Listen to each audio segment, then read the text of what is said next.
Goeiedag, good day, fellow South Africans and citizens of the world.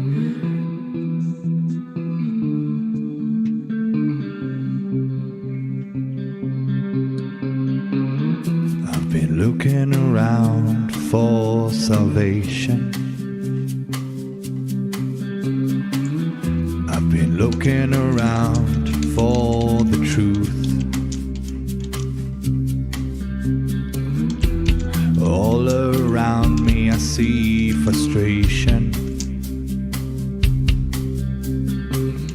and I looked all over till I found you.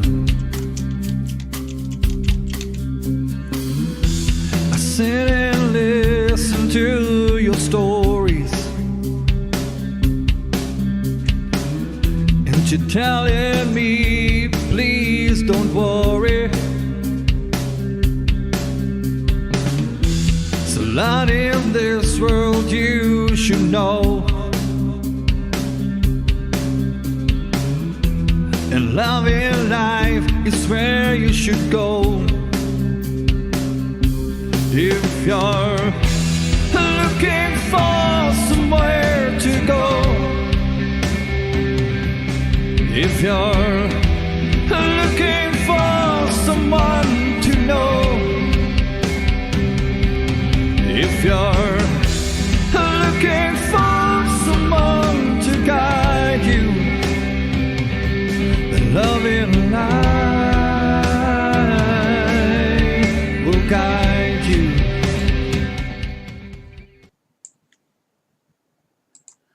Goeienaand, good evening, fellow South Africans and citizens of the world, and welcome to tonight's live stream. Now, it's been a while since we had General Izak van Zyl on, and it's going to be lovely to catch up with Izak. Okay, now this morning we had a couple of very short crosses to the intrepid walkers on their epic walk across South Africa. That's Jarrett and Edward. They have now got new tackies, which they bought in Ladysmith. And I've got to say thank you so much, in particular to Fiona Timms, although several members of the Loving Life family made wonderful donations towards those tackies as well. So thanks, guys. That is fantastic. Thanks also so much to Viking Boer and his wife, who are hosting them and giving them a safe place to stay and hot food. Tomorrow morning, about 6 a.m., we will cross to Ladysmith Live and visit some of the historic sites with Jarrett and Edward during the day. And of course, one of the most famous is the Wagon Wheel Hill, which overlooks Ladysmith from the south. And historically, that's a very significant part of the defense of Ladysmith during the Boer War. Now, tonight's live stream. General Izak van Zyl is well known to the Loving Life family, so there is no need to introduce him. Tonight we'll be catching up on what is happening within the Boerelegioen and discuss current events in South Africa. Please remember to subscribe to Loving Life to be kept informed and to put any questions you might have in the side chat.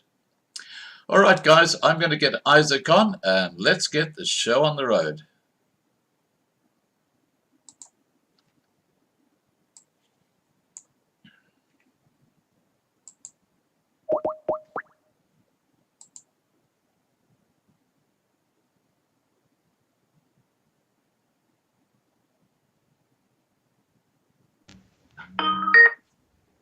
Hi, Izak. Good evening, Scott. Good evening, everyone. How are you? I'm good, and yourself? Excellent, thank you. Excellent, Izak. Now, look, you're looking in absolutely fantastic health when I consider how you felt about, 8 months ago. Tell me the latest update on how you're going with your health. Scott, I'm going from strength to strength every day, and I'm still feeling the scratches on my chest and on my legs, and now it's more an itching type of situation. during the night I wake up and then I have to scratch and very carefully scratch around the. I know that feeling. Yeah, but I'm doing very well. I was for a checkup a week back, and the doctor was very satisfied. He said he can halve my medication, and yeah, the 80 milligrams cholesterol tablet that I'm using, he halved it to 40 milligrams, and my cholesterol fell from 5.9 to 3.2. Wow, So that's good. that is very good, but I think it's due to extra medication that I'm using, that I was introduced to when I was still in recovery. Yeah. And after 3 months using this medication, I went for a cholesterol test, and there was a very, very obvious decrease in my cholesterol levels. So at this moment in time, I'm feeling very well, and I think I can start practicing for the comrades now. Well, it's been cancelled this year, unfortunately. That is such a shocker, because the Comrades is such a historic. You know, it was actually run during World War I and World War II. And this is with COVID-19 last year and this year. I think there were a couple of years during the wars where it was not run. But this has been the longest break in actually having the Comrades because of the lockdown. Yeah, but that shows you the control that the cabal has got over the population of the whole world. Exactly. So it's not only the Comrades that suffered. I think all the major events worldwide. Well, the Olympics as well. Yeah, and I think most of the organizations are staring bankruptcy in the eyes. I think if we just look at the rugby clubs, they are not performing that well. Yeah. Hi there, Miranda. Oh, no, that's your daughter. I thought that was your wife for a second. She brought me some Boerelegioen coffee. Oh, lovely. Well, I've got some Loving Life water here. This is my Loving Life water. Okay, now we'll talk about the global situation in a minute. But first of all, tell us about the changes that are taking place within Boerelegioen. And it's been about what? 8 months since we've spoken to you about Boerelegioen. Yeah, we stagnated a bit during the lockdown period, and I think that gave us opportunity to reapply our minds in what our major task and function will be in a state of total anarchy. And we are, at this moment, we are busy creating the platform for decentralized training, formal decentralized training. We had the national training camp, and at this moment in time, they decided that they are going on their own, and we will still support them.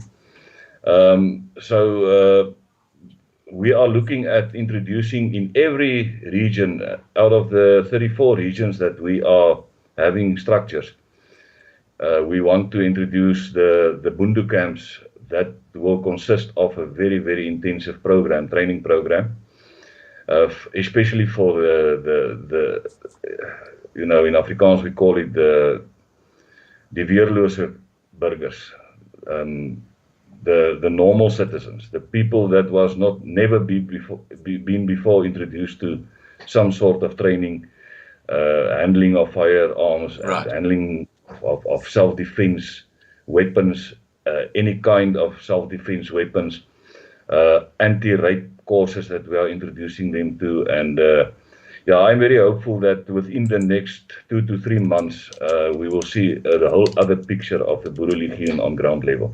Right. Oh, that's fantastic. So things are really moving ahead then. Yeah, I can just mention also, Scott, that what we are doing on national level, in my office specific, we are driving the hashtag Boerelegioen. That is the campaign that we started in 2016.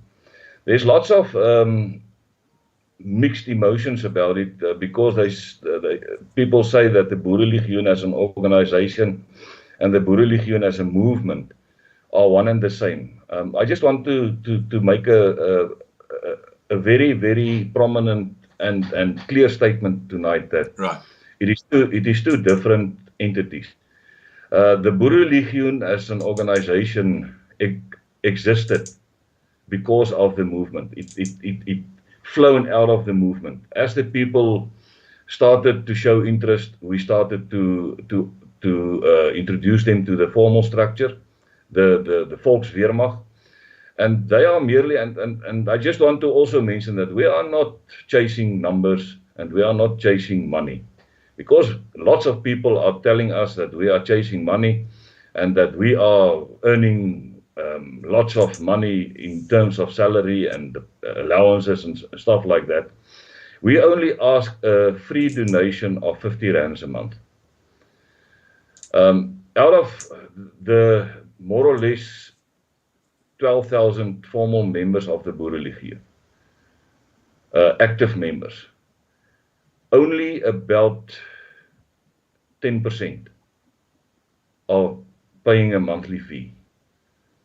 We are dependent on donations, free donations, or willingly people who are donating willingly and not forced to donate. If you look at the budget for the structures that the infrastructure that we want to establish in regions, we are looking at the amount of about 90 to 100 million rand. And we will never reach that dream with only collecting membership fees or donations or whatever. We have to get the buy-in of the formal business sector, the people who are supporting the Boere and the initiatives surrounding the establishment of structures within the towns, in the rural areas. And we cannot depend on membership fees to establish that goal. So yeah, my plea is for the formal sector, for the business sector, the people who are feeling the pressure from the hostile government towards the Boere people, who are witnessing the farm murders, who are witnessing the hostile behavior from officials towards our Boere people. I think we cannot underestimate the organized effort from the national or the ruling party to marginalize the Boer people enough. We are feeling it, we felt it during the lockdown, we are still feeling it, and we are seeing people losing their jobs. In one of my regions, within 3 months, 9 of our members lost their jobs. Wow. They are sitting in a very, very harsh and difficult position. People with formal qualifications. And I think the fact that we are operating as an organized system and we are going to communities to get people supporting us, and we are speaking to the people and we are getting their support. I think we can first-handedly see what's going on the grassroots level, on the people in towns. And my fear at this moment in time is that we are going to see within the few next months, exit from our historic towns by white people to informal settlements. And we are sitting with a bunch of people, of our people, who are staggering under oppression and staggering under persecution in squatter camps, white squatter camps. Yeah. The latest calculation I received is that a quarter of our whole white Afrikaans-speaking population, a quarter of it, are living beneath the breadline. That's awful. In other words, they are standing on the street corners to collect a few cents for bread. Yeah. They are standing on the street corners, they are engaging in crime in many instances.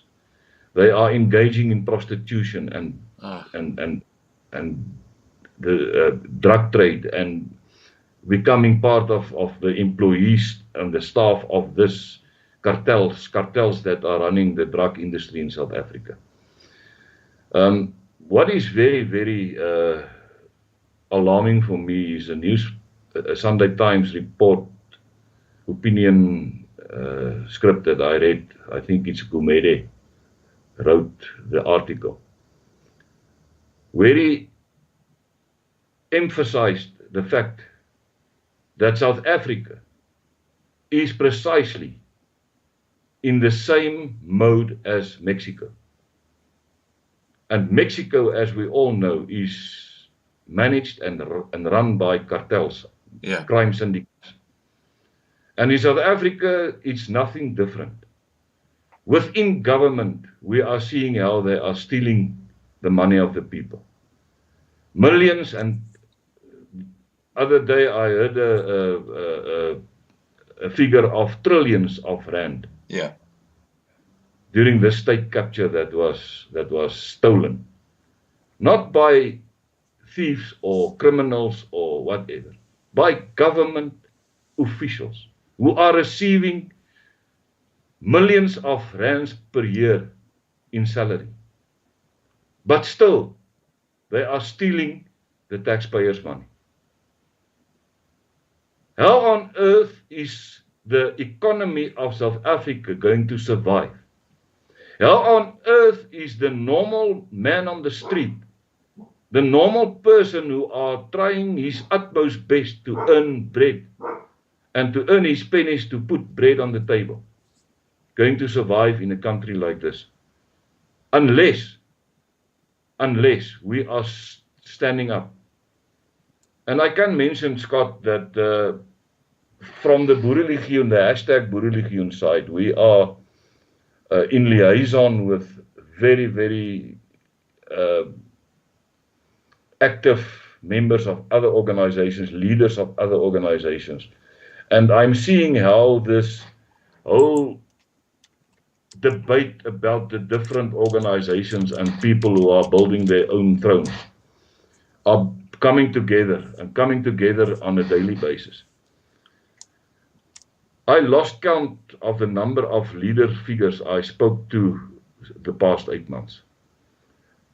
And people who I agreed upon a working relationship, where we are part of a national team who are organizing now protest actions. There's about 20 organizations, I think, and the Boerelegioen are part of those 20, who are going to support Pietro Sito in Bloemfontein, Saturday, the 20th of March.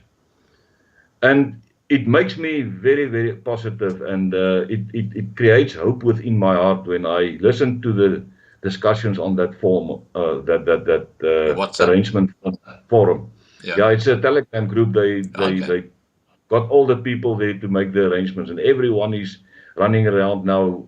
This team is arranging the sound system. This team is arranging the security. This team is arranging the venue.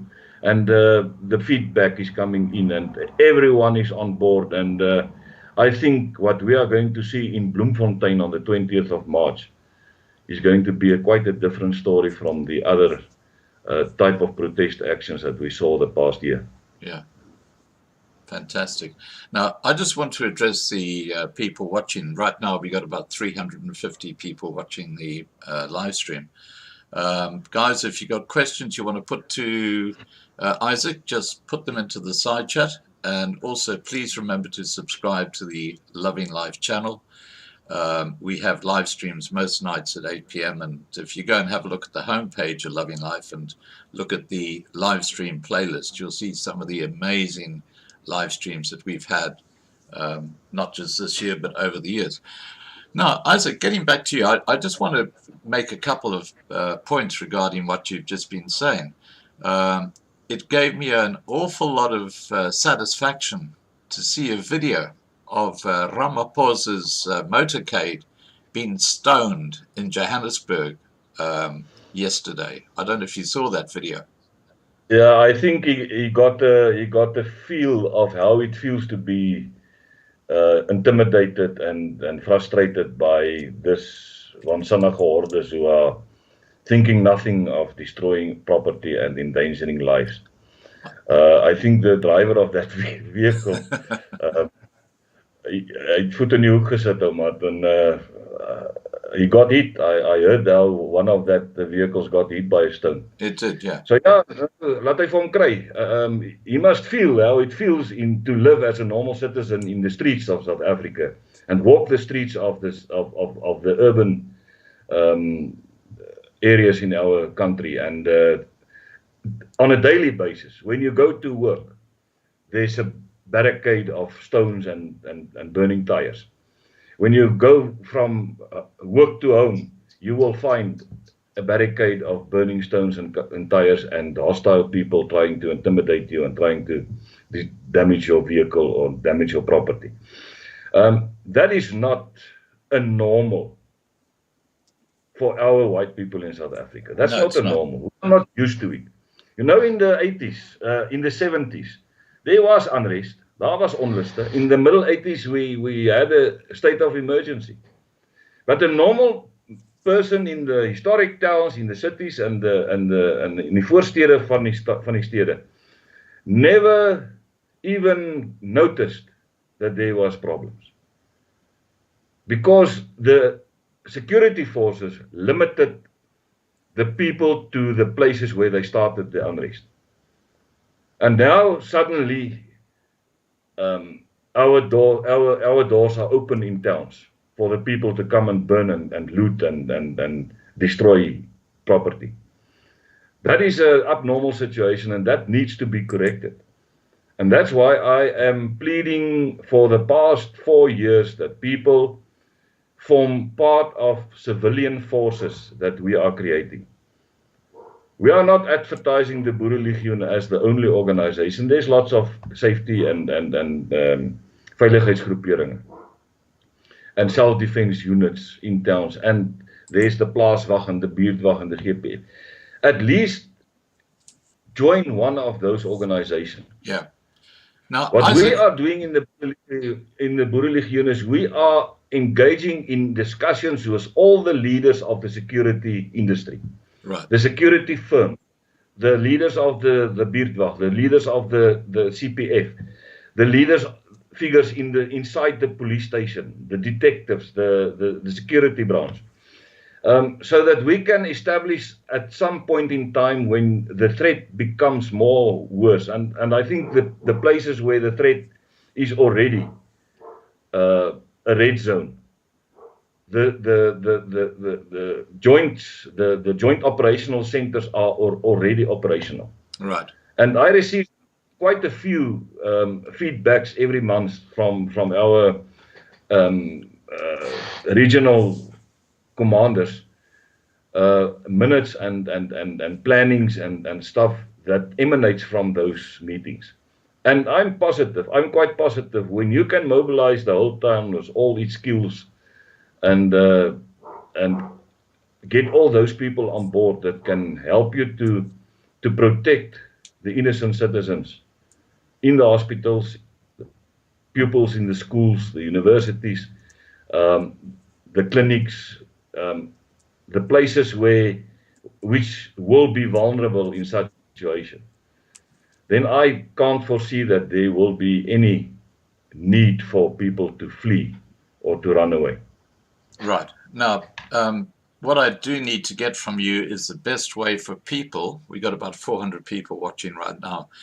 The best way for people who want to make donations to Boerelegioen. What's the best way for doing that? Have you got a donation thing on a web page, or what's the best way? Yeah, they can follow our webpage at Boerelegioen, www.boerelegioen.co.za. There they will find a pay fast system where they can donate.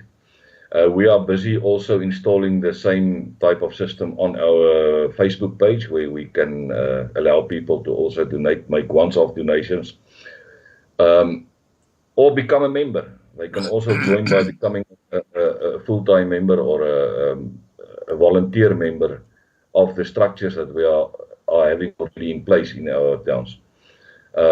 So yeah, but at this moment in time, there is a need, and we got quite a number of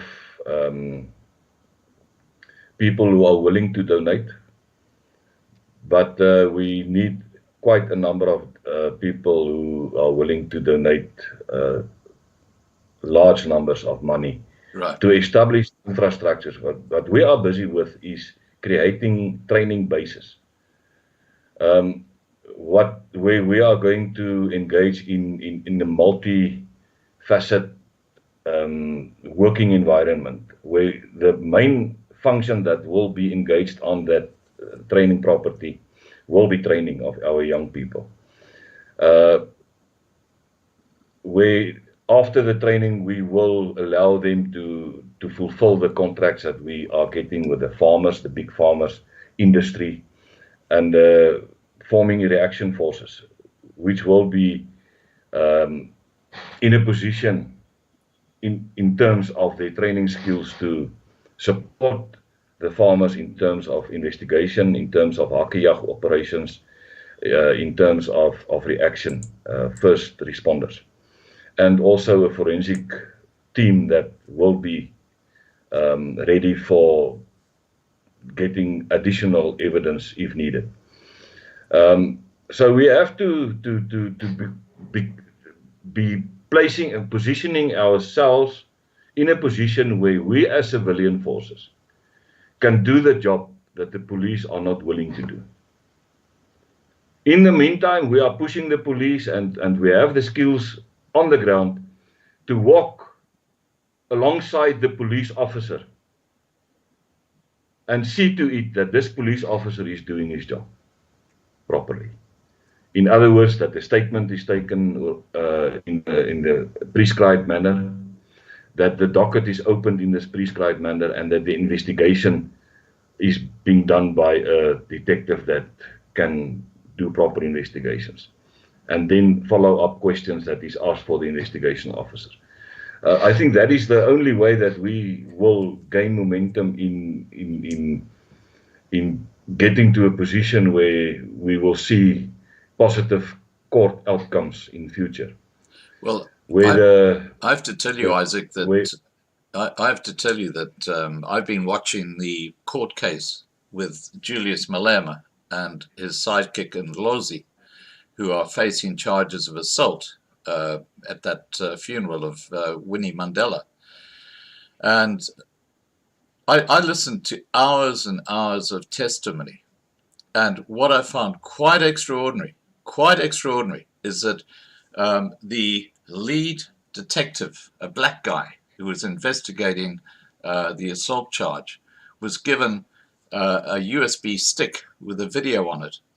And he said, I put it in a sealed bag, and then I went back to the police station and I logged it into the register of items.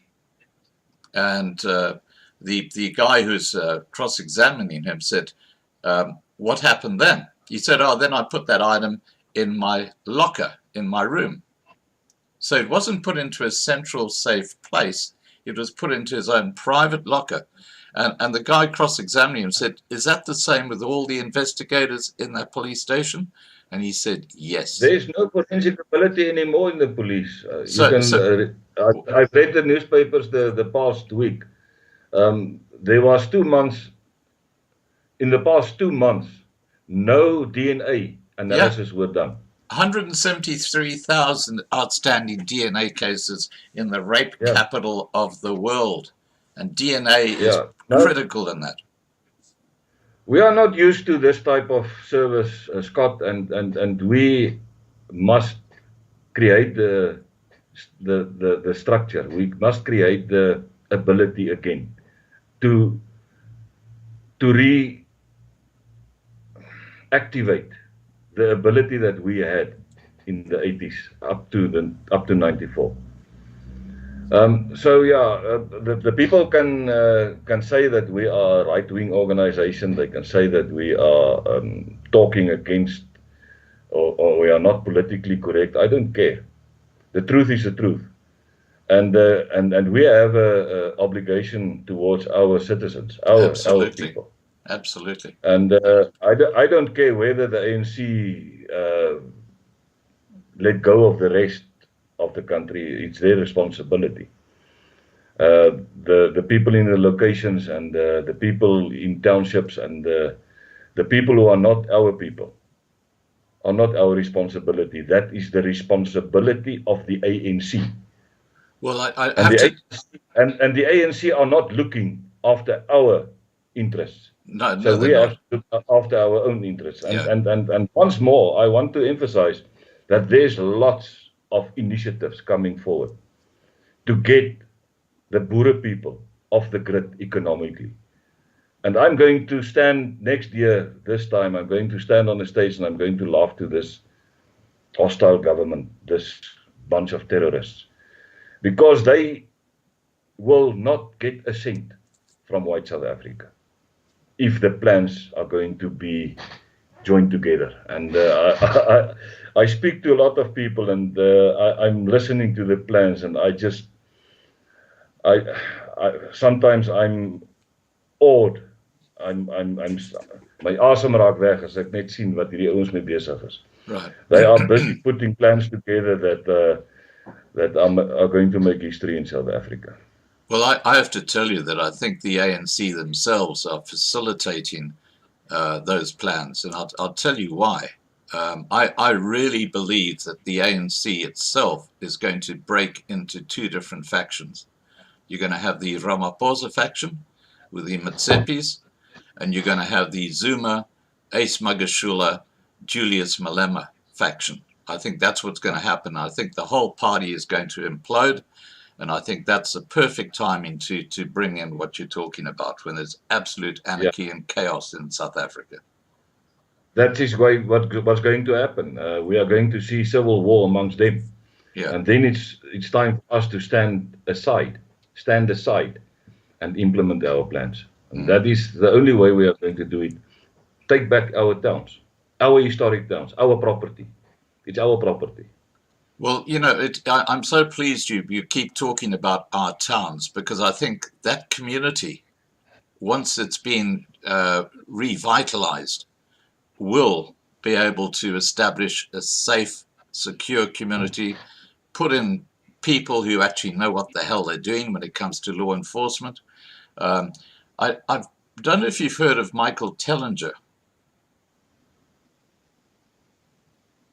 He's got a project that he's got a project called One Small Town that he's implementing in Mpumalanga, and it's really exciting because it's about those towns becoming totally autonomous. They become totally self-reliant, self-dependent in every aspect of their community.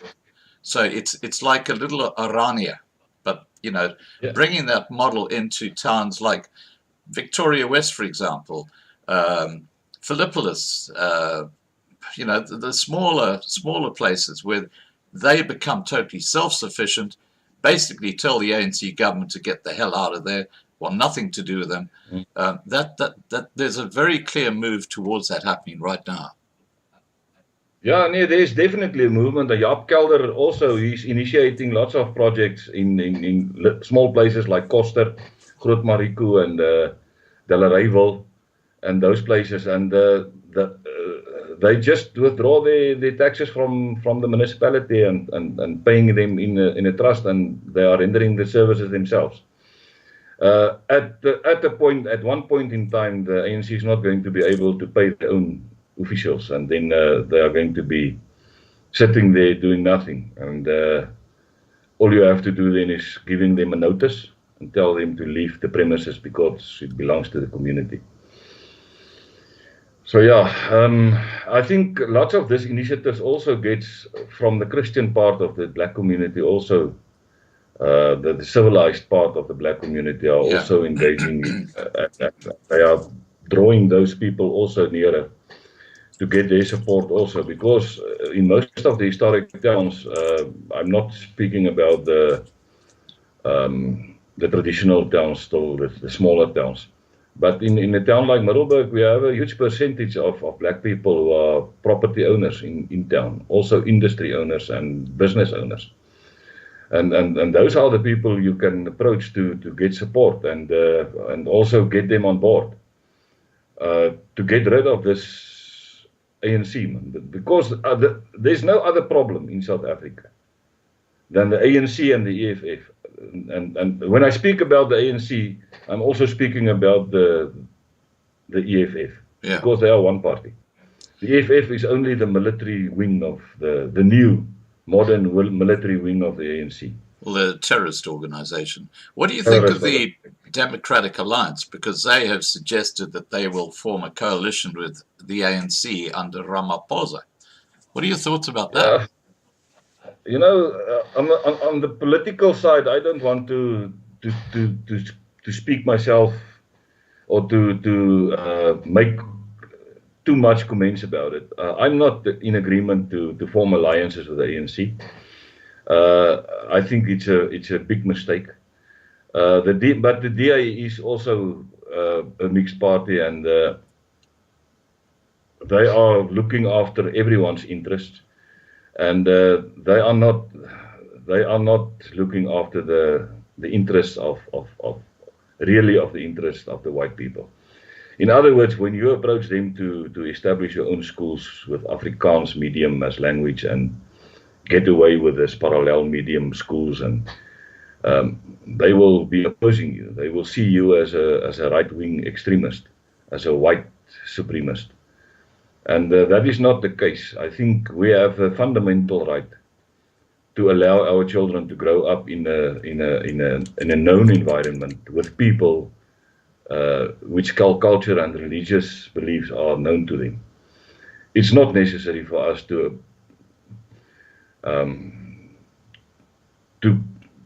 continuously being exposed to this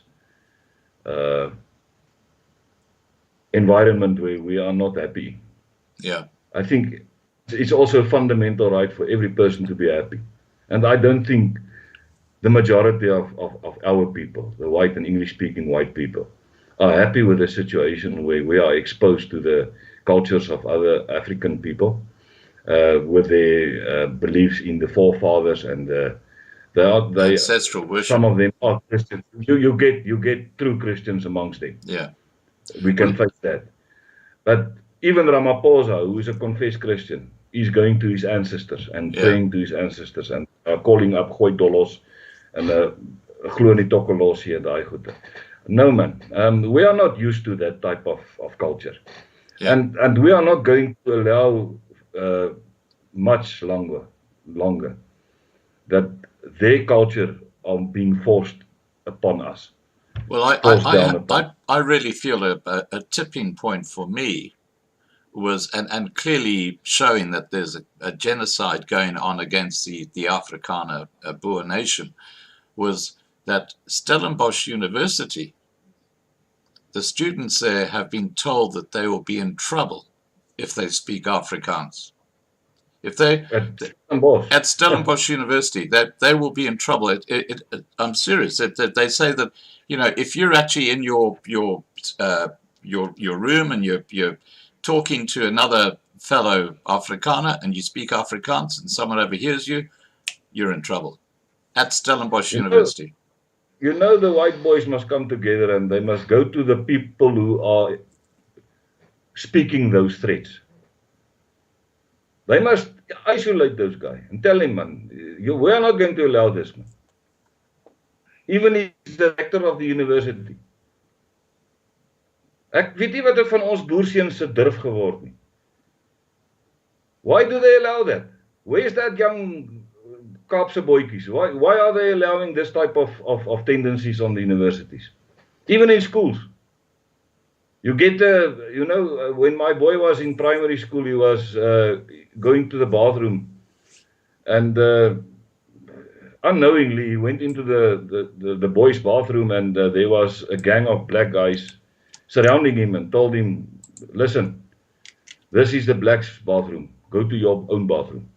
In a traditional white Afrikaans school. Wow. How the hell is this working in this country? Yeah. And when I look back at Senekal and I see the potential for conflict in South Africa, as hierdie boere gaan kwaad word, dan weet ek nie wat gaan hulle maak nie. And we are busy getting to that point where we are versadig. We are going to be versadig. Ons is vol, ons is gatvol, ons is keelvol. Yeah. And that creates hope for me. That creates hope for me. We must start to get angry about this stuff. And if we can secure our towns right across when South you sit Africa. around the table and there's a white person who are treating this racial situations with political correctness, we must stand up. We must stand up. We who are knowing the truth and following the truth, we must stand up and tell that guy, man, listen, if political correctness, this is the truth, and we're not going to stand up.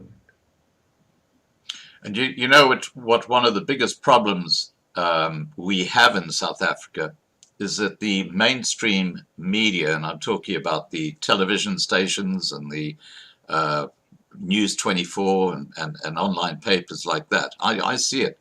They are so biased against the white population. They are so pro-ANC. They've clearly been bought, and it makes it so much harder to get the message out, which is why the alternative media is so important for causes like yours. Yeah, no, that's the problem with the mainstream media. They are brainwashing our people for the past 27 years. And even before that, they started to brainwash our people early in the 70s towards this immorality. You know, we were a moral society, a society with good morals, good religious beliefs. Yeah, here and then you heard about stuff like manne wat rondloop en sulke goed, maar you know, we were known in the world as a moral society. I grew up in a house, and I grew up in a neighborhood where more or less the same values were maintained. I never heard about drug abuse. I heard about dagga when I was in high school. That people who are smoking dagga, and it was a very, very serious offense for me that when I heard that one of the schoolboys are using dagga. It was the gossip of the school. And now it's normal. Now it's normal. The immorality started not in 1994. It started off long before 1994. But it got to a climax when the ANC government removed all the morality laws from the books. Pornography became almost legal. Prostitution is on the law books, but it's not being policed. The prostitutes are taking over our CBDs. In Witbank, the whole CBD is a nest of prostitutes and drug dealers. If the community doesn't now and then become gatvol and go to the police and tell them you must do an operation there, they will not do it. They will not do it on their own. Right. They only do it when they receive enough complaints from the community.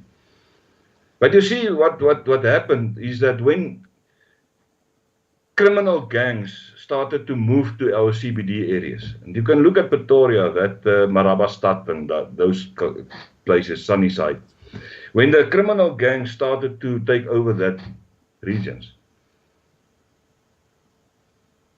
the white people moved out. Yeah. Why didn't the white people come together and move and started to police the areas and drive all the criminals out of the CBDs? Because the CBDs is the historic place of every town. It's the place where your forefathers' blood lies. Waar die bloed gevloei het en waar die sweet geloop het. Dis waar 'n dorp begin is. That's where a town started. Around the church. The farmers came together on a Saturday. They started to hulle het 'n mark gehad daar waar hulle die plaasprodukte verkoop het en dan Sondag het hulle kerk gegaan. Later on they built a church with the money that they generated out of the market, the flea market or the boere market. And that was the starting point of a civilization. Right. We forgot that. Our white people, we forgot our own history. Where did our town start? Who started that town? Was there a town when the voortrekkers came there? No, there wasn't. The nomads was all over. The people who trekked all agter hulle vee aan. The There was Khoisan. no permanent. There was no permanent establishments. Yeah. Never. Now, I just want to quickly address, we got well over 500 people watching the live stream at the moment. Please, guys, remember to put your questions in the side chat for Isaac, and also please remember to subscribe to Loving Life. We have live streams most nights at 8 p.m. Johannesburg time on a wide range of subjects. Now, just getting back to the very basics. You mentioned at the very start of this live stream the word anarchy. Don't you think South Africa right now is in a state of anarchy because of the complete failure of the South African police service in many areas? We can call it it's the beginning of the anarchy, Scott. I think in the majority of cases, there is still policing going on. There is a police force, and they are doing good work here and there. And there is still a lot of good cops that I have a lot of respect for. People who are standing up against this unfairness in South Africa. Well, I need to say... And doing their job despite of the political pressure that might being forced upon them. Well, I need to say, Isaac, that young man who was shot and killed during the demonstration by students in Pretoria, Julius Malema came out and said, that is because you've got people who are from the apartheid era running the police still today. What he was trying to suggest is that the South African police service upper echelons are racist, old white men and women from the South African police service, and he was trying to basically undermine them and blame them for the situation. This is the shit that's going on. Yeah, he's trying to create another Marikana scenario, you know, because he's playing the populist politics. That is, he sees an opportunity in every area, and it's very unfortunate that an innocent person was shot by the police and he later died. It was it should never happen in an unrest situation where innocent people get you come out of a bookshop and get killed. But in the days when the police were still the police, when you are finished with a hysterical crowd, you will count the shoes. You will count the shoes. In one instance, in Standerton, we picked up 14,000 pairs of shoes. 14,000. After the police started to get operational on this. Wow. Van Zyl. Why do they drop their shoes? They ran away, and their shoes behind. And all the women and the men, they don't know why they left their shoes behind, but I think they lost their shoes on their way home, you know, because it should never happen in a civilization that a terrorist gang are allowed to intimidate innocent people, even on campus. It should never be allowed, and therefore we should start to engage and get private security firms on board to equip themselves with the same equipment that the POPs unit have, water cannons and tear gas and rubber bullets and everything. If the police don't act immediately, we should get in there and start to create peace. Yeah.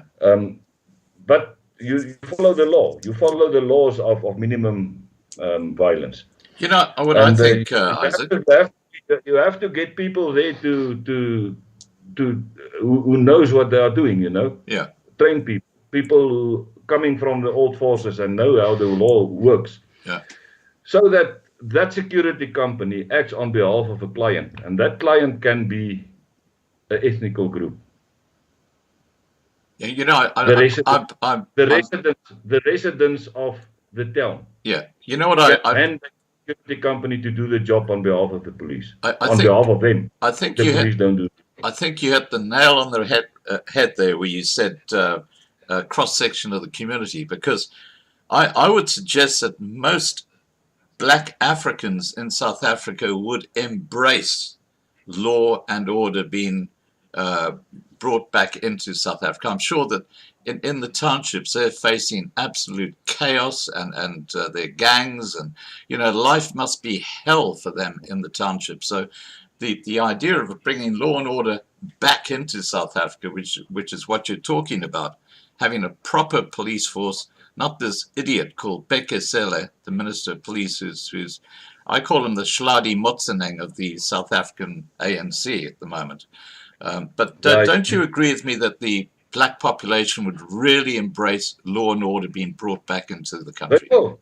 They will. I can guarantee you, if we can. And when I started to broadcast this message, I was approached by several colored people and several black people, and they said, if you establish such a unit, I will come and work for you. We will show the police how to do the job. And I wasn't approached by one or two. I was approached by several former police members, former SANDF members. And I carry this message with the hope that the financiers of the South African civilized population will hear this message and read our business plan and see what we can put on the table when we started to operate as security operators in South Africa. Yeah, and throw their weight behind it. Yeah, they must throw. The communities must take control over the reaction forces in their towns, and that is what we want to establish.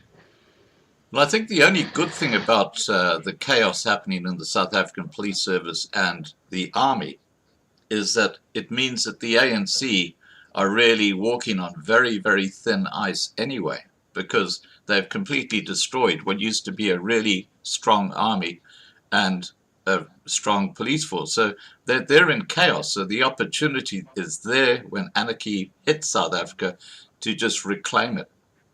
Yeah, you see, the proof in the pudding is the fact that the people who are the same people who voted for the ANC are stoning now the head of state.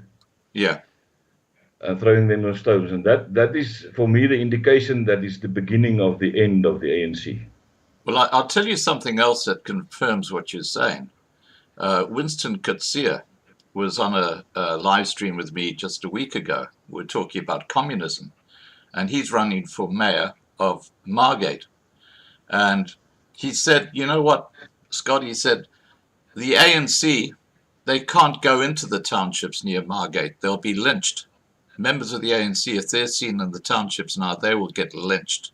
That's how bad it's got. The black population have woken up to what the ANC are all about. Yeah, especially the Zulus. There's a large group or a large part of the Zulu population who are very, very hateful towards the ANC. And I heard that King Goodwill Zwelithini died yesterday or early this morning. Yeah. And I don't know his predecessor on which side he will be, because Goodwill Zwelithini was quite an objective, neutral type of person in politics. But I don't know the predecessor. I think he can become one of the enemies of the ANC. Yeah. So I don't know. I don't know him at all. Yeah. But what you're suggesting is that the white population in South Africa should batten down the barricades and just stand fast and just wait for the civil war between the ANC and on either side to take place, let them wipe each other out, and then No, reclaim the I will country. not. I will not suggest that we ever get involved in any way Yeah, in the internal conflict of the the ANC. ANC. Yeah, It's not our fight; it's their fight. They have to fight it out. But I can just imagine myself uh, after such a conflict situation, especially when it becomes violent and people killing each other, that there will never be peace again under the flag of the ANC. no, Never. I totally agree. Now, obviously, people who are watching this and are concerned about the future in South Africa, the number one thing they've got to look at doing is prepping, which is getting a supply of food, a supply of fresh water, keeping that at home, making sure that you've got a network of friends around that can help you. Can you please expand on that? What's your advice to people? Yeah, my advice is that you get involved now, for now, in preparation of such a situation. Is get on board with your buurtwag. Get on board with your CPF. If you are a leader in your town, stand up, put up your hand, and tell the people, let us establish a joint operational center. A place where we can monitor the whole town, where we can put up drones and with what do you call it, the opskamer, with the operational room where we can monitor the whole town and where we can train our people to the level of a soldier. And when I say to the level of the soldier, I don't mean that soldier must go in now and start a war. If you train him to the level of the soldier and you implement him as a policeman, as a civil police officer, a peace officer, then he can become a soldier in an instant when needed. When needed, when the circumstances creates a situation where you have to defend yourself. So that is our message, and that is who the Boerelegioen are. We as police officers, we are training our people on the level of a soldier, even on the level of space forces, reckies and valskerm, parapets and divers and climbing rocks and climbing geboue and what do you call it, abseiling and all that stuff that we are training our people on. But they must be under command and control to be controlled in a controlled environment. To cooperate with the police, to work alongside the police, to walk alongside the civil forces that are already established in the towns, and start to convey the message, start to speak to the people, invite them to training, get them trained, get them on board with the training, so that we can get as many as possible people trained, normal people who you can train to handle a firearm, who can handle a normal self-defense weapon and stuff like that. And the more people we can get trained in a specific town or in all the towns all over the country, the more people will be parade and will be on board and will be able to function under command and control when the situation appears. Now, look, I just want to give you an analogy. When you're growing up as a child, you go to school. You go to school because you've got to get an education so that you can actually get a career. Now, where we're standing right now in South Africa is at a tipping point where I think it's either going to be anarchy or civil war in the country. And this is a moment in time where the minority groups, and in particular, when it comes to the Boerelegioen, the white community, can join an organization like the Boerelegioen, get trained up, just like when they were a child, getting an education before they got a career when they were older. This is a time for those people who are scared, can't see where things are going to go, to become active, join the Boerelegioen. That way they're going to know how to deal with situations when they arise. What are your thoughts about that, Isaac? It's exactly what you said, Scott. when I was in school, I was very protective over my peers, my maatjies wat 'n bietjie swakkerig was. I was also very thin and maar I was a good athlete and I was a rugby player and I played tennis and I did sports and all that stuff.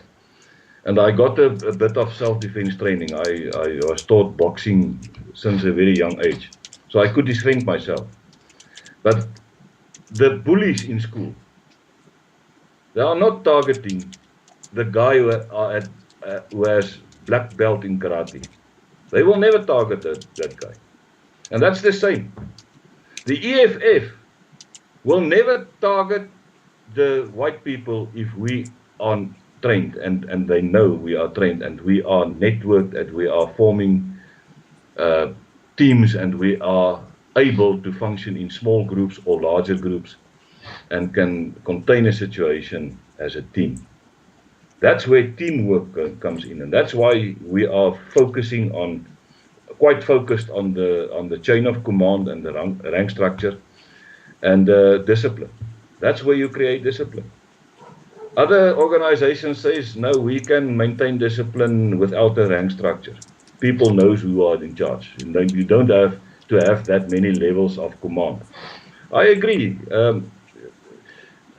At this stage, we can do away with about 4 or 5 levels of our rank structure. But when the pressure starts to build up, the levels of the chain of command will be very, very important. And even former senior officers in the SANDF, they don't want to be associated with a rank structure because they don't want to become a victim of the government or a target of the government. You don't want to put a target on your back. But there's nothing wrong with a rank structure. In the security industry, there is a rank structure. They are not formally like the old security forces, like your lieutenants and sergeants and stuff like that. They are carrying the ranks, but they are calling supervisors and stuff, and a junior manager and a site manager and stuff like that. That is a rank structure. In your banks, in your schools, there's a formal structure, right. A chain of command. And in the Boerelegioen, we are focusing on a state of total anarchy when the violence becomes the putting on pressure on the community. Then the rank structure will be very, very important. And we are seeing it right now. At this point in time, our people are get deployed to certain areas. And tomorrow we are going to assist the Patriote van Minderhede at one of the old age villages that was taken. It was a transaction between Eskom and the private owner who bought a piece of land. But the people in that village got the contract with Eskom. And now the private owner are throwing the old people out on the street. Wow. So it creates a potential conflict situation. And I spoke to Elseby, and I told her that we will definitely give you support tomorrow. We will act within the ambits of the law, but there will be a visibility of uniformed security guards around you, so that you can go and have discussions with the old people and engage into discussions with that private owner. Because he cannot do it. You know, in the South African law, hier kom voorkoop. If there is a contract between Eskom and this old people, then he cannot throw them off the ground, off the land, before the contract expires. Now, just talking about that particular event, I would love to cover that live. What time is it taking place and where? It's 9 o'clock in Vereniging. I'm going to ask one of our media representatives in the Valdriehoek to make contact with you. Fantastic. And they can try to cover it from there, if with the permission of the Patriote van Minderhede. Absolutely. Well, I know Elseby well. Now, we've Yeah, got you can a, even I can even ask her to make contact with you so that I'm not going to be there myself, but yeah. one of our senior guys will be there on the scene, and you will see to it that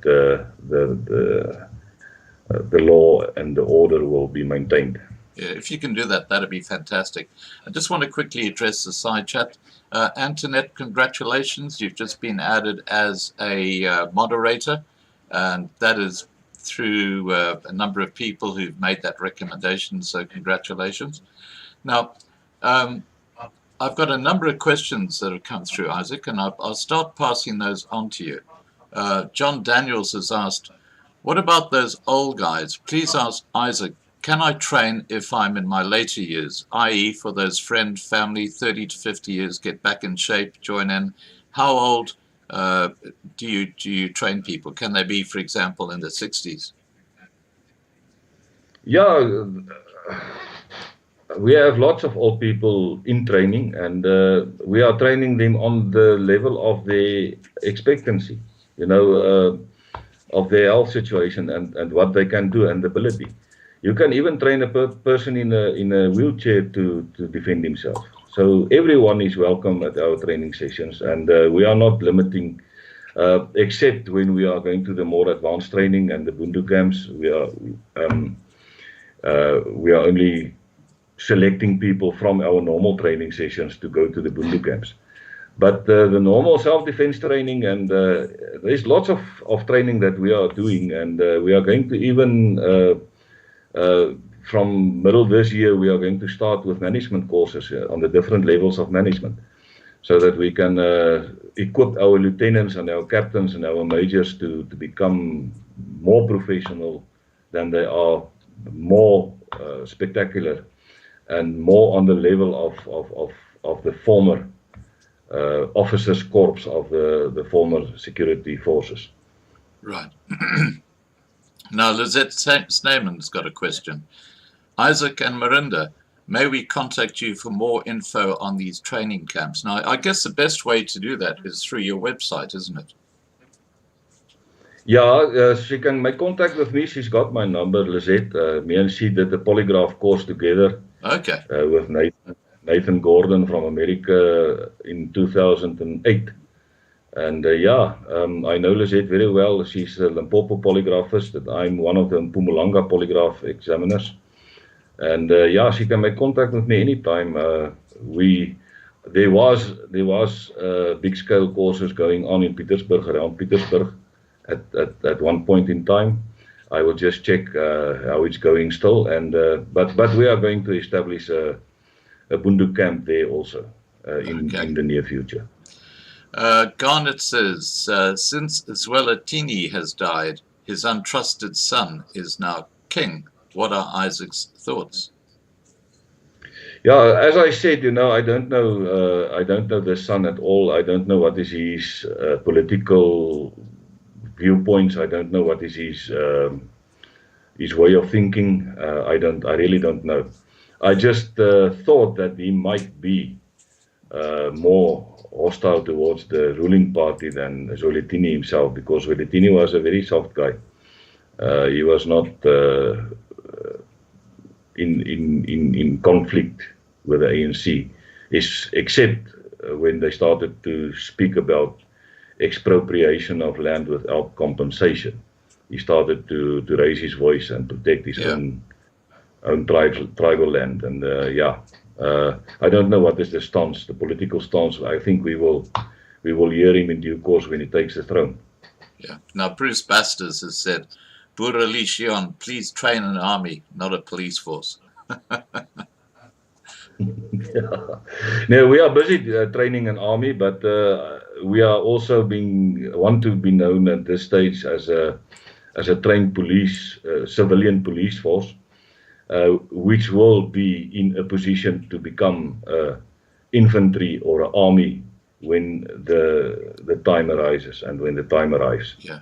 And the important issue here, guys, everybody has got to become involved. This is critical for your kids' future. That's the bottom line. Our structure consists out of former veterans. Most of our officers' corps are former veterans of the SANDF, the SAP, the former SAP, the SAPS even, and the correctional services. So those are the people who are already being placed in the rank structure, and they are occupying the more senior, middle level, and senior positions.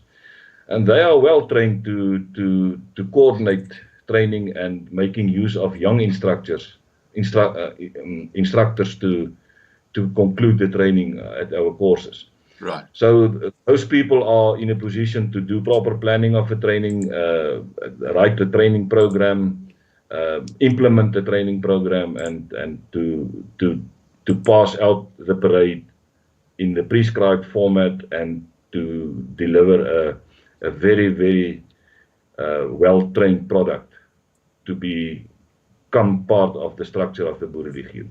And many of those guys that went through our training are now, some of them are captains and some of them are lieutenants, and they are part of the officers' corps in the Boerelegioen. And I must say that those are the guys who are freshly trained the past year or 2 years. They show excellent discipline and they show excellent potential. Fantastic. To become a real officer when we change over to a formal Volkswehrmacht. Right. Now, Ben Fraser has asked, are Boerelegioen in conversation with Zuidlanders and Wynand du Toit?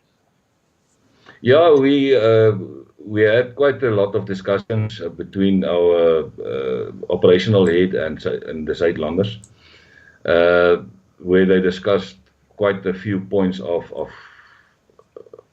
oorvleeling. And I can understand the Zuidlanders' emergency plan, and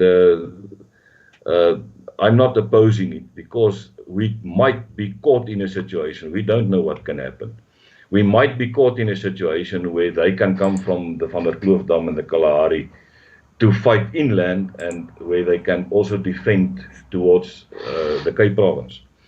And I will call them reserve forces who can come assist us when we take control of our towns. So yeah, that is our point of view, and there is discussions taking place, and there is good relations between not myself and the top structure of Zuidlanders. They are not speaking with me for one or another reason, but between Wynand du Toit himself and the veterans that is in the Boerelegioen, they are speaking. Fantastic. Now, I just need to put my cards on the table. I've got an enormous amount of respect for you, Izak, as you know, and what you're doing for South Africa and, you know, for the minority groups is quite extraordinary, because this has been your vision. It's now coming to fruition, and it's time that people actually stepped up and, you know, supported what you're doing and became involved. It's no good. It's like a rugby game. There's 60,000 people watching the game and there are 30 people on the field. You can either be one of those people on the field, actually participating, doing something, or an armchair warrior on the keyboard doing nothing. And then when someone comes knocking at your door, what do? Because you haven't prepared. Yeah, that is my message. The people must get prepared, and the more people in a local community gets involved in the safety projects, in the safety activities, the more the chance will be to survive. Not to win the war, to survive and to maintain control over your town. That is what we have to achieve. If we lose control over our towns, and politically, the ruling party are doing everything. They change towns' names, they're changing street names. They are doing everything. Port Elizabeth, you cannot even Gagara. What the Gagara is Port Elizabeth? What the hell are ridiculous. They are creating a situation where they are going to first change back the names to the original names, and pay for that. And if they're not going to pay for that, we are going to take them to court to pay for that. Yeah. Because you cannot change the original name of a town and the original name of a street to fit your political views. You are flaming up emotions. That's what you are doing. Absolutely. You are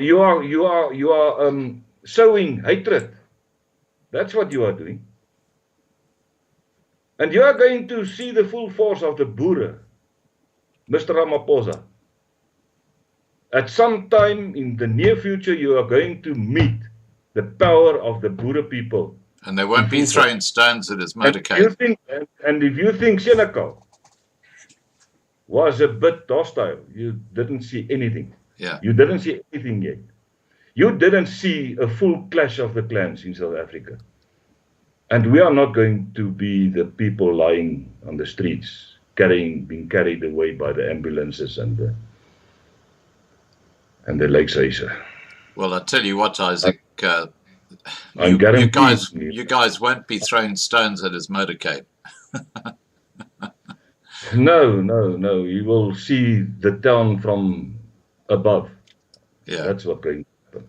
Now, ICAT has asked, if I want to join Boerelegioen, can I wear a khaki uniform or should I wear the uniform from the website? Yeah, the uniform from the website is our camos. We don't have a khaki uniform anymore because we know that when we become operational, we will be wearing the camos. But just for the purposes of the parades and official deployments, the uniform must be a full uniform with all the insignia and regalia and all the stuff. But for normal day-to-day activities, when you are doing patrols with the CPF and with the Buurtwag and getting involved in normal police activities, the uniforms is not necessary. That uniform can hang in the cupboard for the day when you need it. And even we want to encourage our people to go to the meetings with the uniform so that they can get used to the rank structure and the feel of a military meeting. There's a big difference between a military meeting and a private meeting. There's quite a good discipline being maintained in a military meeting when the brigadier is sitting on the chair and his colonels beside him, and then the other officers are sitting and they are giving their inputs and having discussions. Normally those meetings are not raffling out like other civilian meetings that I was attending in the past. Normally the CPF meetings and the Buurtwag meetings are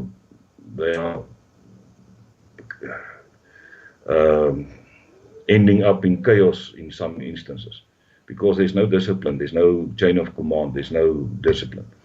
And the people like the NCA and people who are engaging reaction from the community, who are creating reactionability within the communities, like Ben Almiru's NCA, he always tells me, oh man, it's so nice to work with the Boerelegioen people when they react, because there's discipline. Because the people are disciplined and they want to show off what do you call it, 'n magsvertoon. Daar's altyd 'n magsvertoon by betrokke. En dit is wat lekker is. In the previous dispensation, when I was a young police officer, I was situated in the Western Transvaal, Ventersdorp and Klerkskraal, there next to the dam. I was a station commander there. And when we wanted to do a operation, a crime prevention operation, I always approached the commander of the commandos and asked him to give us a few men and the equipment and the vehicles and the roadblock equipment, and then we do crime prevention operations. And it was also always for me a spectacular sight when the commandos had put up their roadblock and the Browns, the guys in the Browns and the R1s, they are manning the roadblock. And that sent out a very, very, very, very strong message to the criminals and the people who loot and who wandering around and looking for what they can steal and where they break in. Yeah, and that image that is still in my head, where the commandos and the police joined in a roadblock. That was also a show of force, a show of force especially in the days when they smuggled the Russian weapons and the terrorist weapons from the borders in South Africa. Yeah. I was stationed on the road between Botswana, Kopfonteinhek, and Johannesburg. That road through Ventersdorp, when you get Perskraal and Western Area, Randfontein, Kreersdorp. That was a very busy road for smuggling terrorist weapons inside South Africa. And when we engaged in roadblocks with the commandos, or we have that movable roadblocks, we had lots of successes and confiscated a lot of that Russian and China weapons that the terrorists smuggled in. Now, Michaela T says the training is first class. Get involved, folks. Now, we got nearly 550 people watching at the moment, Isaac. So we're having a good crew following. Please, guys, we at Loving Life totally endorse Izak van Zyl and Boerelegioen, and please share this video widely after it's completed, so that people know how they can actually participate in protecting their family when the inevitable happens, which is either anarchy or civil war in the country, because I don't see how there can be a third option. Okay, I'm just going to go back to the more questions. Do you want to speak to what I've just said, Isaac, before I give you another question? No, I think you covered it all, Scott. Thank you. Okay. Anonymous Lex has asked two questions, and I think they're related. I'll just put them both to you. Will Boerelegioen have camps to help Kwazulu-Natal minorities train too close in Kwazulu-Natal? Also, will there be enough firearms for everyone? And he also said, is there plans for Kwazulu-Natal, and how can the coasters in Kwazulu-Natal get the training and help they need, or are we alone? Scott, we already have training camps in KwaZulu-Natal, especially in the Midlands, there around Pietermaritzburg and what's the other place there? But Pietermaritzburg is the main base, I think. And we already have training camps there, regular training camps, and the people are very welcome to make contact with the Boerelegioen. They can even contact Marinda on the number. I think she already posted a number in the side chat. And they can make their bookings, and the training camps are regular. As we speak, there's about 3-4 regions in the country that have training camps this weekend, and normally the training camps goes over weekends just for to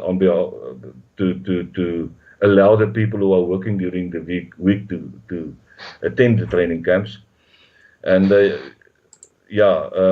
Bundu camps is over a period of 8 weekends. We are engaging in the Bundu camps, and that will cover that Bundu camps covers a whole spectrum of training initiatives that are being presented at that camps. So for the Bundu camps, they can just monitor the Facebook page. We will post the advertisement on regular basis there, and then they can apply through the web page or through the contact person's number that is on the advertisement. Right. Now, obviously, they can get this information from your website as well. Yeah, everything will be there also. Right. Okay, now, Diedrich Zwager has asked, how to prevent foreign involvement in the revolution? For example, China, USA, how do you stop that happening?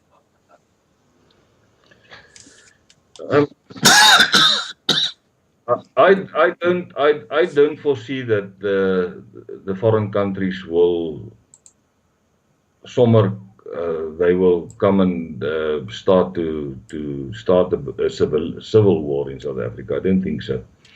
What will actually happen is that different factions will start the war against each other, and then you might have intervention from the United Nations.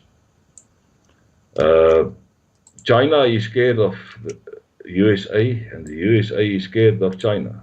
So they will not intervene where the interest of the USA is lying, and South Africa is also a basis of US interests. And the NATO forces will not come and protect the European interests at the cost of China and Japan and the BRICS countries. So I don't think there must be really a civil war, like for instance in Syria and in Libya and those Afghanistan, before you will get US intervention or China intervention. I don't think they will sommer. There's only sommer inkom nie, want the moment they step in with military, the US will step in with military. Then at the end of the day, you will have the East against the West, who are fighting each other. No, I don't think they will target civilians, and we are civilians. We are not the army. The Boere are not the army. We are trying to build a network of people who can stand together and fight together, and in a state of anarchy. And anarchy we are seeing every day happening in South Africa, where up to 300 violent protest actions are reported in South Africa per day. It's crazy. So that is the beginning. That is the starting point of anarchy. Yeah. When that unrest situation, that violent unrest comes to your doorstep. Okay, so I've got a few more questions that have come through. They're coming through thick and fast. I'll be wrapping up this live stream in about 10 minutes, but let's run through these questions, Isaac. CJ asks, what happens when you join Boerelegioen? What happens after I fill in and pay on their site? Do they contact you? Yeah, the moment you get your membership number through the email, after you following the application process on the web page, you will get a membership number. That membership number goes to the admin, and that admin activates the process to get you involved in a WhatsApp group or a Telegram group. And from there, your commander-in-chief will make contact with you. He will welcome you on the group, and he will involve you in the information sessions, meetings, and training sessions. But the starting point for everyone is to come to the training session. Right. Lemon Sweethouse, any camps in the Eastern Cape?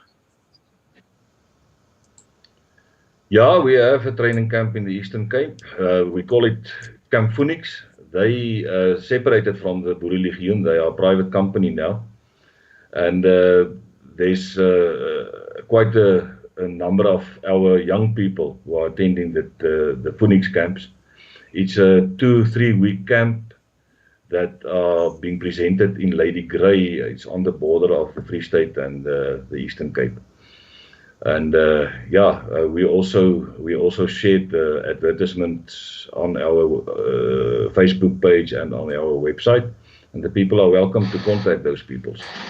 But we are also going to introduce the Bundu camp in the Eastern Cape in near future, near Port Elizabeth. The camp will be, they are busy racking the premises at this moment, and they are getting the funds to develop the premises and put down the infrastructure for the Boerelegioen Bundu camp.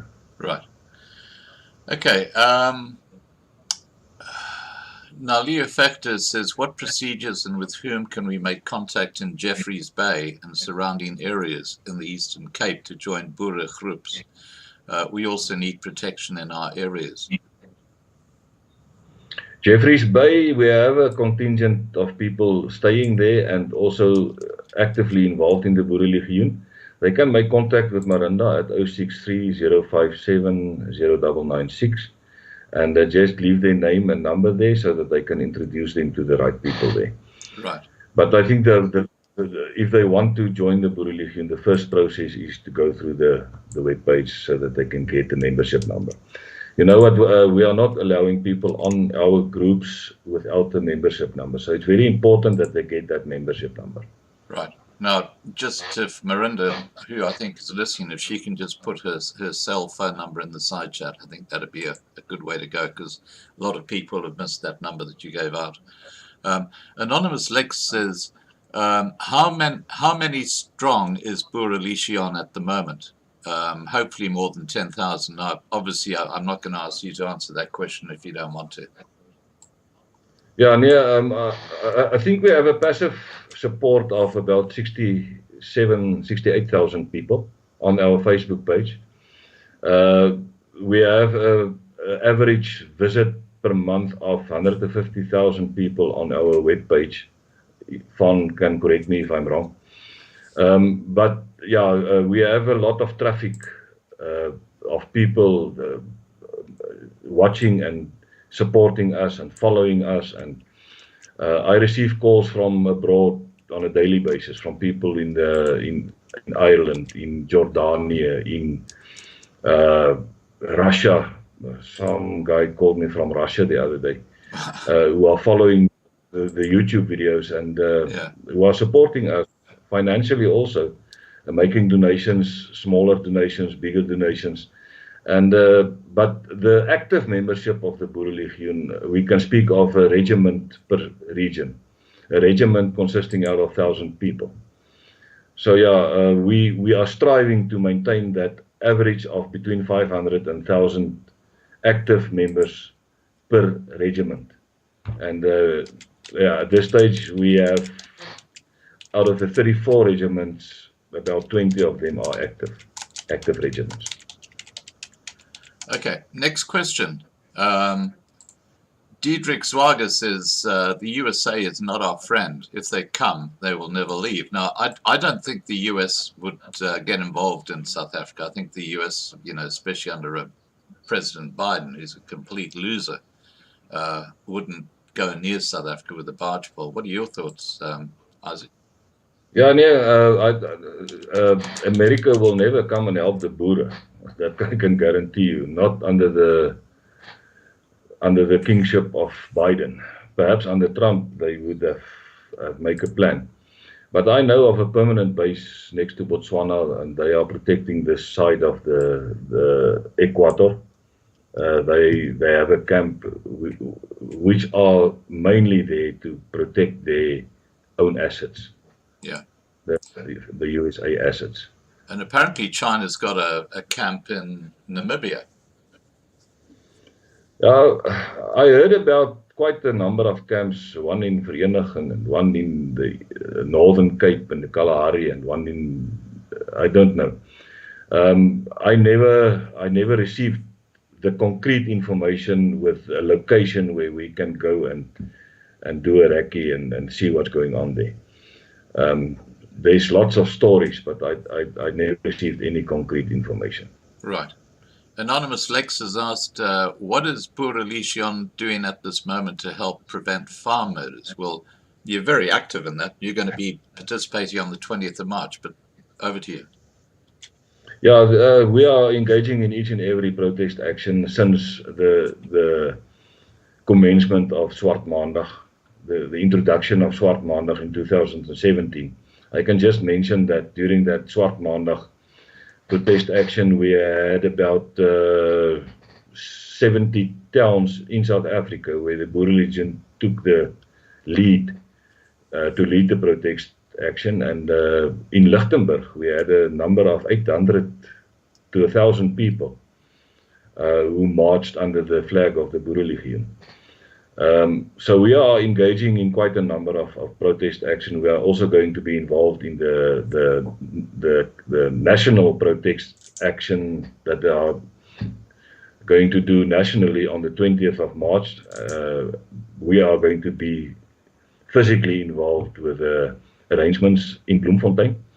And as I was informed that the Boerelegioen also got a chance to speak to the people. So yeah, we are waiting for the Boere at Bloemfontein on the 20th of March. The venue will be confirmed. At this stage, I think they are more looking at a mobile type of protest action where the lorries and the Boere with the tractors and the stroopers and the motorbikes and the horses and everything that they can get on will be forming part of a slow march through the CBD of Bloemfontein and toward a venue where they are going to speak to the people, and just to draw the attention of the national and international media. And the main theme of the day will be the expropriation of land and farm murders. And Petrus Sito invited the president and the minister of police to attend and to come and listen to the people, because he, as a black man, as a South African, is more gutful seemingly than the white people of the horrific murders of people. Only the past 3 weeks we had 2 incidents where the people were tortured in Babsfontein. Oh, shocking. The one in Balmoral the other day. Well, Not I should. Kendal near Ooghies. Yeah, You know the most horrific murder scenes that you can imagine. Yeah. Of people who are tortured for hours and then killed by savages. Just awful. And no way you get any word from. There's no media coverage. The ruling party. Never you will hear any word. Yeah, I think we are reaching a point of no return. I think when we continue with the momentum that we built with the marches and protest actions, we are building momentum, and I think the protest marches will be presented. Every time it's going to be presented, it's going to be a more louder, and the message will be more louder. I call it the opmars. It's an opmars. We are busy with a marching up towards our own freedom. No. And at some stage, we are going to reach a point where the government or the people will get into a conflict situation with the Boere people. Right. But then we must be ready. We must be ready for it. Isaac, just with Petrus Sito, I'm not sure if you're aware, the Loving Life family actually raised the money for his car. We actually had him on the live stream a couple of times. And also, one of our family actually bought his tires, because the tires, it cost 5,000 rand. So we've done it. Petrus was walking. Yeah, he used to walk, but he's got a car now. Protest action with these chains. Yeah. And the message he sent out with that man in chains was an excellent message, and it's still an excellent message. Yeah. And I think the ANC must be very, very aware of Petrus Sito, because he's not going to take any nonsense, and he knows that the Boere will stand behind him. And I want to call upon all organizations who are supporting the campaign against farm murders and the campaign against the expropriation of land without compensation. Don't withdraw because the Boerelegioen is involved. I heard this morning that in a meeting, Petrus Sito gave me feedback.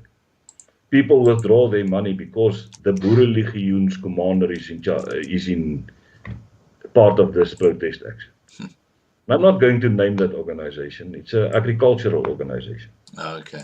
Yeah. And it's a shame in South Africa that the leader of a white organization turns his back on the leader of another white organization. They don't want to associate with us. No. You know who you are. You know who you are, sir. And I think you made a fool out of yourself in front of an African guy who are supporting our cause to sow division upon your own people. Yeah. And looking down on other organizations.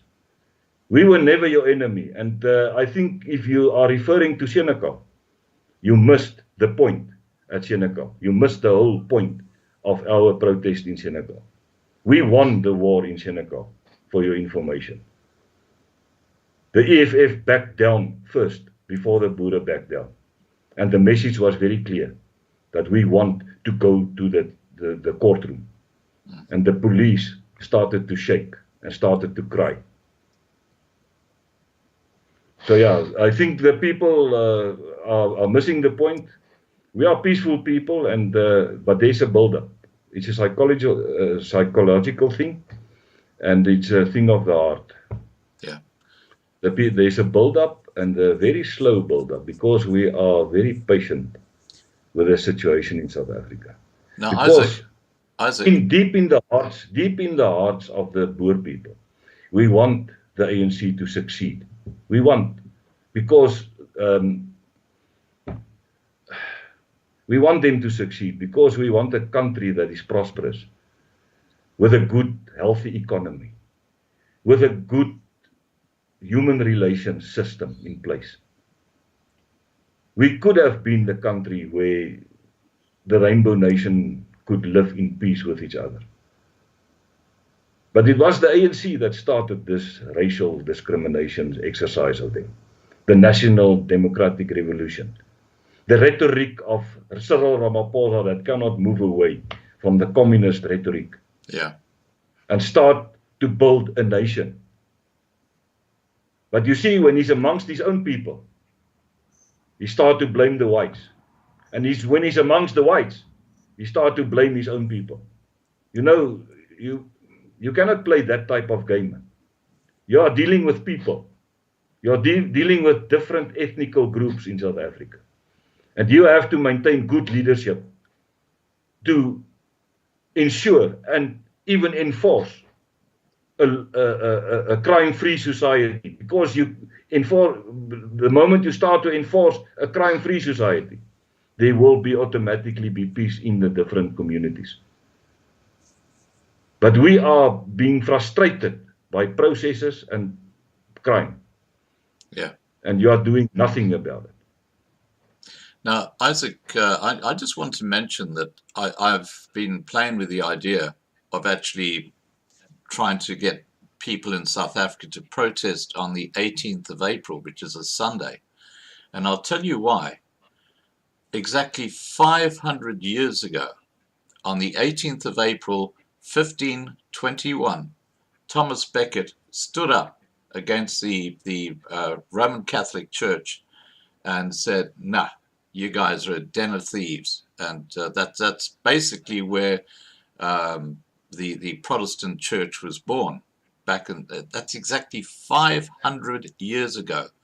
And wouldn't it be lovely to celebrate that 500th anniversary, to have protests right across South Africa, protesting Freedom Day, you know, whatever freedom it is that people want to protest about. Yeah, Scott, now I think we must look into that date, and I'm going to do research myself. Yeah. And then I will make contact with Marlena so that we can perhaps get into a joint exercise with all the other organizations. You know, there's a movement going on in South Africa, I must tell you. Yeah. There's a movement going on in South Africa between different parties and different group leaders and different organizations. Right. That are going to shock the nation, I'm telling you. Well, let's work on getting something going on the 18th of April, which is a Sunday, so it means people we're also looking into something for the 6th of April. The former Jan van Riebeeck Day. Okay, great. The 6th of April is a day when Jan van Riebeeck arrived in the Cape. Yeah. And the 31st of May, that is also ignored by the ANC government as an official holiday for South Africa, and that's Republic Day. Yeah. The day when South Africa became a republic. And it seems to me that the ANC are ignoring the fact that we are a republic. Yeah. It's that they are speaking the language of their handlers who bought the country and to put it into a company or whatever. Yeah, well, it's an inconvenient reality for the ANC. Yeah. Now, I've got three. We must force down the message of a republic and the Republican ideology. I've got three Because final questions for you. ICAT asks, is there a Boerelegioen training camp near Kimberley? I don't want to travel over 100 kilometers just to train. Yeah, there is a training camp. We are also going to introduce the Bundu camps in the near future, but the normal POSCO training is going on a weekly basis. We have a strong command system in Kimberley, and you can also phone Marinda at that same number. I don't know whether she put the number in the side chat. I'm going to repeat the number again. It's 063 057 0996. 063 057 0996. My contact with Marinda so that she can refer you to the right people there. Right. Now, I just want to respond to Fiona. Yeah, Fiona, there's a live stream that I had, which is the one before this one, where the tackies were being looked at, and they've now been bought. Sorry, this is totally left field, Isaac, but it's important I just cover that. Okay, now I've got three final questions for you, and then we'll call it a night. Deirdre Swager has asked, I think the Boerelegioen could find a lot of interest in a foreign legion. Many European and American men support your cause and are disgusted by developments in their homelands. Have you had any contact with them? Yeah, I am in contact with quite a few, what do you call it, useful data. Foreign legions. Yeah, foreign legions. Not official armies of official countries. It's more private armies and the militia. I made a statement the other night in one of my YouTube videos where I said that we should look into a possibility of establishing a conservative global army.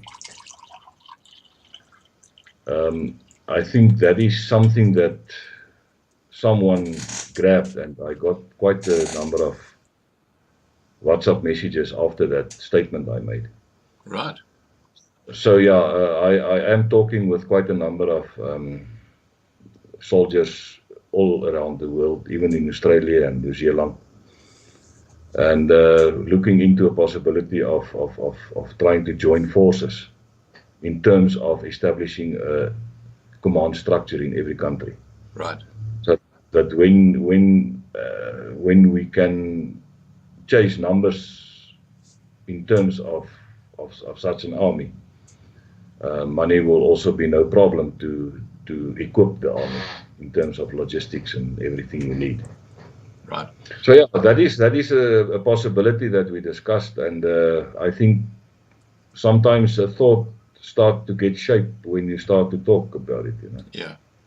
One final question for you, Isaac, then I'll get you to make a closing statement, and then we'll wrap up the live stream. ICAT has asked, where can I get a uniform? There is no store on the website anymore. Now, we closed down the store for a period of 2 weeks just to do stock taking and to see, we got a bit of a backlog in terms of the orders that came in and had to go out. So they locked down the store for the next 2 weeks so that they can do a proper stock taking and audit on the online store. So yeah, it will be opened, say, from the 1st of April. The store will be open again. There you go. All right. Now, Isaac, thank you so much for joining us tonight. It's always great catching up with you. You're a good friend of the Loving Life family, and, you know, we really enjoy our discussions with you. You can see your popularity. We've had well over 500 people watching the whole way through. It was good. Yeah, it's a good turnout, and there'll be a lot more that'll be, because I want people to share this live stream widely, so that people realize there is a way to defend themselves against this tyrannical ANC government. I'm going to hand over to you to make a closing statement to everybody here. Anything you'd like to talk to them about, people who are watching now, people who are watching later, over to you. Scott, thank you very much for the opportunity again to make use of your channel to speak to the people, because that's what we are doing. We are speak to the ordinary people in South Africa who are part of the minority groups. I want to give you hope, and that is that the talks are going to result in a definite unity and a unified force in South Africa. I see the tendencies, I see the way we are going. And for the people who became negative over the lockdown and over the past 2 to 3 months as a result of conflict situations or stuff that happened in organizations that wasn't carrying your approval, I want to give you hope and invite you to become part of the Boerelegioen. And for your information, I don't care if you also get involved in other organizations. We are taking hands with civil rights groups, and we are taking hands with even get into discussions with political parties, and we want to be there for them during the elections to come. As a military wing, a safety organization, a civilian safety organization, an organization that will enable them to, under protection, do their campaigns and whatever, and also protest actions. We made ourselves available for the 20th also to be part of the security surrounding the protest action, and we want to be part and parcel of all the organizations' plannings and protest actions or whatever. We are not in opposition, and I want to emphasize it. And people who are thinking and talking to each other and who are making negative remarks about the Boerelegioen, we are the people's army. We are here for you. We are there to provide a service for you. Make use of our people. Make contact with the command structure in your area, in your region, in your town. In each and every town, there is almost in every town there is a command structure. Go and drink, have a coffee. Go and have a braai with the people of the different organizations, so that you can get to know each other. I spoke to Jaco de Pre. He's the leader of the Sierra Victor groups. He's a very good friend of mine, and his approach is that we are on stand fast. We are not going to run anyway, and that is my type of philosophy in the situation we are currently in. And for the people who are supporting us, who are with us, who are actively involved with the forming of civilian platoons in our towns, I want to thank you from the bottom of my heart. And I just want to close also by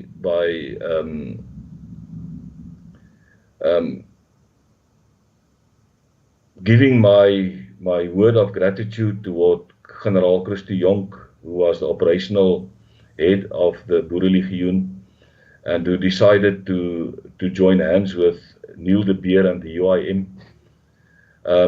I think he will be a good ambassador for the Boervolk in that forum, and I don't want people to speak negative about the fact that a Boer leader, a Boereleier, betrokke raak by die UIM. The UIM is not our enemy. Neil de Beer is not the enemy of the volk. He might be, en dit is maar typies van ons boeremense, ons is antagonisties, omdat daar 'n geskiedenis is en there is a history. So, from our side, we are not engaging in any alliances with any political organization. We are speaking to the people, because what is important is the safety of our people, especially during election campaigns and during the elections. So we want to create civilian commandos in the rural areas. We want to create civilian commandos in the towns, in the historic towns, in die stede en die voorstede, in order to protect the innocent citizens. And in that manner, we are not a political movement. We are not in the politics of the day. We are not joining hands with a specific political party or a specific alliance with specific self-determination groups or civil rights groups. We are there for everyone to make use of and to speak to me, to become the Boerelegion's friend, and to by that we are creating unity, just to be friends, to be friendly towards each other, and to support each other's initiatives, even the political initiatives. What is to the advantage of our people. And if I listen to a person like Neil de Beer, he speaks more or less our language. There was, during the debate the other day, 2 points on the agenda that I didn't agree with him. The first one was selfbeskikking, moedertaal onderrig. The other one was the restoring of the Boere republics to its original form. There are still a debate, and there will be a debate for the next 100 years perhaps. But that doesn't mean Neil de Beer is the enemy. It doesn't mean that the DA is the enemy. The ANC is the enemy of the Boer people. They are not supporting the Boere. The EFF doesn't support the Boere. They are opposing the Boere. So they are the enemy of the Boerevolk. But even the ACDP and the other, the Vryheidsfront and all those parties, they are not the enemy of the Boere. And we must realize that and adjust our attitude to also be good listeners and accommodate what they are saying. So that is my point of view. From my side, Scott, thank you very much for this platform tonight again, and for your team's relentless effort to get out the message. From my side, I, Izak van Zyl, always be your friend, and we will always be promoting the Loving Life channel wherever we go. And thank you very much for all the effort that you are putting in creating the messages and putting out the message out there. From my side, thank you very much and good night. Thanks, Isaac. It's wonderful to have a chat with you again. Okay, I just want to thank the moderators for the great work they've been doing this evening. I've seen that there have been a few trolls that have come in and been quickly given the boot. Thanks, guys, for looking after the side chat. I also want to thank everybody else who's joined us tonight to listen to Isaac talking about what's happening within Boerelegioen and an update on the organization. And I would encourage people to go to their website, boerelegioen.co.za, and rather than sitting on your hands, become involved, become a member of Boerelegioen. That way you can become part of the solution, not sitting on the side. And when the shit hits the fan, that way you'll have an opportunity to defend your family, which is something I would certainly be doing. All right, I'm going to call that a night. Once again, thank you, Isaac. And I'll leave the side chat open for a couple of minutes so people can just say their goodbyes. And don't forget, most nights, 8 p.m. Johannesburg time, we have live streams. I think I've got a break tomorrow night, but on Sunday night, we're going to have Winston Katsia and Amelia, both have amazing voices, who will be giving us a jamming session of music where you can put in requests and stuff like that. Finally, please remember to subscribe to Loving Life to be kept informed, and take care.